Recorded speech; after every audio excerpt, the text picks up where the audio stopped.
Task number 7, the last task inside our Gobuster room, which was a cool room and is part of the Cybersecurity 101 learning path on Try Hack Me. Here is a little summary of what modes of Gobuster we tried.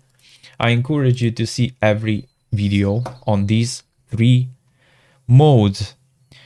Directory brute forcing or enumeration, let's say. This one was the first one.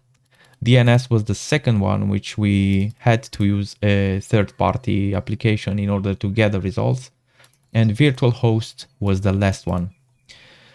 We have highlighted the differences between virtual host and subdomains. Yeah, so basically why in the last room, why didn't we use DNS and we used virtual host? Because DNS mode uses the DNS services to scan for subdomain using the configured domain and word lists. But virtual host mode sends web requests using the configured URL and word lists. At the end of each task, we directly applied the skills we had learned through hands-on exercises. Answer the questions below to the next challenge.